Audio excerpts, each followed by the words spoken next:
Hi, Dr. Zakir Naik. My name is Sinto John. I work for RAK Ceramics as a sales executive. I'm a Christian and a strong believer in Jesus Christ as my God. I am well aware that all Muslims do consider Jesus Christ to a high regard as a prophet. My question is regarding the issue on prohibition of pork in Islam. My first question is, do you consider all the words of Jesus and the miracles performed by Jesus as mentioned in the Bible? And if so, let me explain to you one thing. The premise in which Christians believe that pork or no food is prohibited is from the gospel when Jesus says that whatever comes into you goes out of you, but what comes from your heart is what makes a man pure or impure. So if you consider that, then why do you think, and if you consider Jesus as a prophet, then why do you say that pork is prohibited in Islam? And if not, what do you think Jesus meant by when he said that? Before I answer the question, I'd like to welcome the chairman of the Dubai International Holy Quran Award, Mr. Ibrahim Bumala, and also the deputy chairman, Dr. Saeed, for giving us a wonderful opportunity and making us available this hall till so late also, mashallah. I'd like to thank him. And I pray to Almighty God that He gives more opportunity for people of Dubai to hear such lectures, and so that more and more people get hidayah. And inshallah, the thawab of the people accepting Islam will also go to the Dubai International Quran Award, inshallah. To Dr. Ibrahim Bumala and also to Sheikh Muhammad, inshallah. The brother asked the question that, do I believe in the miracles of Jesus Christ mentioned in the Bible? Brother, I believe whatever is mentioned in the Bible, if it matches with the Quran, I believe in it. If it goes against the Quran, I disbelieve in it. If it does not go against, does not match, it is ambiguous. Whatever is matching with the Quran, I believe in it.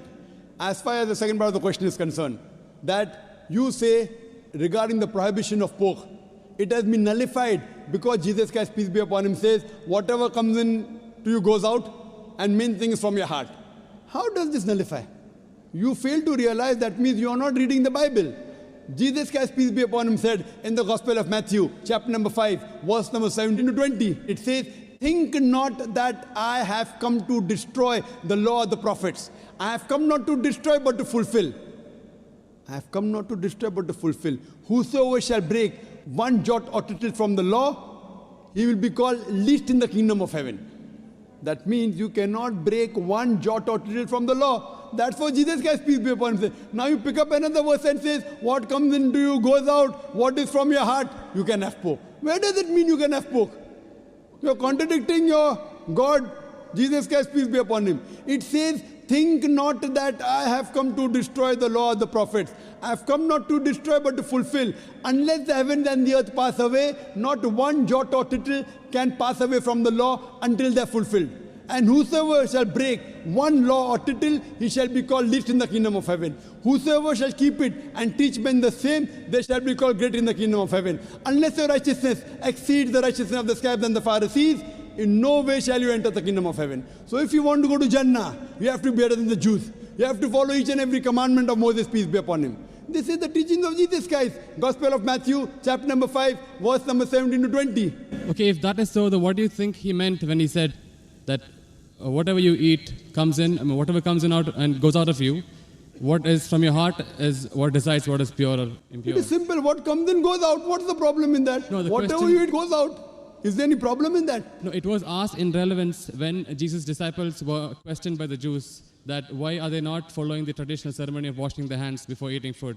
That's when Jesus replied that don't you understand that what you eat doesn't matter if it is pure or impure. What you eat, it goes into you and comes out of you. He didn't say it doesn't matter what you're eating is pure and impure. That's your saying. It's not mentioned in the Bible that way. No, it is mentioned in the Bible that what you Does it say that whether what you're eating is pure or impure doesn't matter? Does it say that? No, it doesn't say. I'm sorry. So please don't put your words in the Bible, please. Fine. But what I am quoting is verbatim. Fine. You can check up. I'm quoting from my memory. I don't have the Bible in front of me. But you're saying, you're putting your words into the Bible. No, but he definitely said that what you eat comes out of you. Of course, what you eat has to come out. What you eat has to come out. We are human beings. He wouldn't simply state that for, I don't know, for no man's sake. It is simple. What you eat comes out simple. Your heart means it is from your heart. That means your heart should follow the commandment. No, because what Jesus he- Christ, peace be upon him, said earlier, don't break one jot or tittle. So if your heart is in it, you will not break a single jot or tittle. Simple explanation. Fine, You but don't he have to was- be a doctor of divinity. He was trying to prove the Jews wrong by saying that it is not important. No, not that- at all. He wasn't trying to do that. That's what you think. That's what the church tells you. It's plain black and white. No, Jesus said you cannot break one jot or tittle from the law. So I'm where is he telling the Jews to break the law of Judaism? He's not telling that. He is not giving any indication for the Jews to break the laws of Judaism. He is telling them to obey it. It is your understanding of the Bible. Nowhere does the Bible say that. He did think that the Jews were not completely obeying the laws. They had- Correct, I agree with you. They were not completely obeying because they did not believe in the fulfillment of the Messiah. Because the Jewish scripture says there's a Messiah to come. We Muslims, we believe in it. The Jews don't believe. So he was trying to explain to them, I am the Messiah. But that doesn't mean he was trying to break the laws of the Jews. He was trying to fulfill. Think not that I have come to destroy the law of the prophets. I have come not to destroy but to fulfill. Simple. I am asking you, do you have pork, brother? I'm sorry? Do you have pork? Yeah, I occasionally. That means you're not a good Christian. You're not a good Christian. Even occasionally you break one law or tittle, you shall not go to Jannah. Not Quran says that, Bible says that. Even if you have pork and you break one law or a tittle, you shall not go to paradise. You shall not enter eternal life. And you said that you are a practicing Christian. You said you believe Jesus Christ is God. I don't believe Jesus is God, but I follow his teachings. I love him more than you. This is what Jesus said. It's from the heart. This is the explanation of your worth. It's from my heart. I love him. I love Jesus Christ. Peace be upon him. Do you? I don't think so. It is I do. theoretical, not I from do. your heart. Verbally, yes. No, I do very strongly. So if you strongly believe in Jesus Christ, peace be upon him, why are you disobeying him? Why? Why are you disobeying him? I don't think I am disobeying him until now. But I'm quoting you from the Bible, Gospel of Matthew chapter 5 verse 17. Think not I have come to destroy the Okay. law of the prophets. And Okay. I've given you quotation from Leviticus chapter 11 verse 7 to 8, Deuteronomy chapter 14 verse number 8, Book of Isaiah chapter 65 verse number 2 to 5. References. Okay, if that's the case, in the Old Testament it is said that an eye for an eye, a tooth for a tooth. But what does Jesus Christ say? If somebody slaps you, show him the other side. Now isn't that like a defying of the law? No, Isn't it's that not a correction? defined. I will give you. What you're quoting is references from the Gospel of Matthew chapter number 5 verse number 38. Okay. I will give the quotation. I It has- don't want the quotation, I want the answer for my question. But first I'll give the quotation reference, then I'll give the answer. Na? Fine, fine. I always give with proof. You believe without proof, you can do that. I'm a man of proof. With references from your scripture. Okay. Gospel of Matthew chapter number 5 verse number 38. It has been said of the old times that an eye for an eye and tooth for a tooth. But I say unto you, whosoever takes a shirt, give him the cloak. Whoever walks with you 1 mile, walk with him twain. Whosoever offers you one cheek, offer him the other. That's it. It doesn't mean that he's going against it. But He's is showing there- it has been said of the old times. But those two laws don't correspond. They are totally different. They're totally against each other. But those things, what Jesus Christ, peace be upon him, said, it's time to get remedy. People misunderstood. They misunderstood the law. An eye for an eye and tooth for a tooth means there should be justice. That doesn't mean someone by mistake, a child is playing cricket, and if the ball hits the eye, that doesn't mean you break his eye. People misunderstood the message. He was correcting it. Same way how you misunderstood the message that Jesus said had pork. Where did he say have pork? It means that people misunderstood. They are following the law by the letter, not by the spirit. What you have to realize that it means that if by mistake someone is playing cricket and suppose the ball hits the eye, that doesn't mean that you have to take the eye of the boy. So you have to follow the law in the spirit. And you have to see the meaning of it. That's important. That's what Jesus Christ, peace be upon him, tried to explain. I'm asking the question, will you follow Jesus Christ, peace be upon him, law today? If someone slaps you on one cheek, will you offer the other? There are many people waiting in the queue. Will you do that? I'm sorry? There are many people waiting in the queue. Okay. Will you follow Jesus' law? If someone slaps you, will you offer the other? No, but that is wrong then. According to me, it is wrong. According to you, it is correct, na? You believe Jesus Christ is your God, peace be upon him. Yes. If someone slaps you, will you offer the other cheek and come on the stage here? We'll have many people slapping you. I didn't understand actually. It's not clear. That verse of the Bible also says someone slaps you on one cheek, offer the other. Yeah. Do you believe in that law? I do, yes. So if someone slaps you, will you offer the other cheek? Exactly. If I don't, that means I'm disobeying his laws. That's it. Okay, suppose if I tell that from today, everyone will come and hit you on the cheek. Maybe once or twice you'll offer. Will you offer always? Well, that depends on my depth of the faith. I mean, if I'm really strong believer, then I would definitely offer. Is any Christian worth the name born today who will keep on offering his cheek? I have not met anyone. Do you agree that 30,000 people here, 30,000 slaps, will you take? But believe me, there are really true believers who would. I am asking you, will you? Leave us others, will you? I don't know. That means not a believer.